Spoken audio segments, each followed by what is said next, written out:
நடுராத்திரில யாருக்கா தூக்கம் வரலன்னு ஃபீல் பண்ணீங்கன்னா இங்க வந்து ஒரு பொங்கலை மட்டும் சாப்பிடுங்க. சாப்பிட்டீங்கன்னா மறுநாள் ஆபீஸ் போக மாட்டீங்க, தூங்கிட்டு இருப்பீங்க. பின்னாடி இருக்கவங்க எல்லாருமே பொங்கல் தான் சாப்பிட்டுட்டு இருக்காங்க.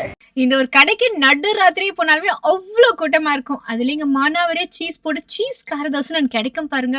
அதுக்காக கண்டிப்பா போயிட்டு வரணும்.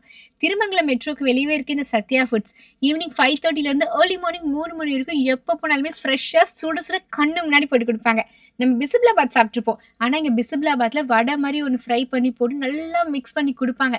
நைட்லாம் போய் அது சூடா சாப்பிட்டா அவ்வளவு சூப்பரா இருக்கும். அப்புறம் பொங்கல் எங்கேயாச்சும் நைட் கிடைக்குமா? இங்க போனீங்கன்னா பொங்கல் கிடைக்கும். நல்லா நெய் போட்டு சூப்பரா கொடுப்பாங்க. நெக்ஸ்ட் இந்த குட்டி குட்டி இட்லி காரமா பிடிக்கும்னா இஷ்டத்துக்கு பொடி போட்டு டாஸ் பண்ணி கொடுக்குற பொடி இட்லி. காரம் கம்மியா வேணும்னா கருவேப்பிலை பொடி இட்லி. இதுவே இட்லியை வித்தியாசமா சாப்பிடணும் அப்படின்னு கேட்டீங்கன்னா சில்லி இட்லி ஒண்ணு இருக்கு.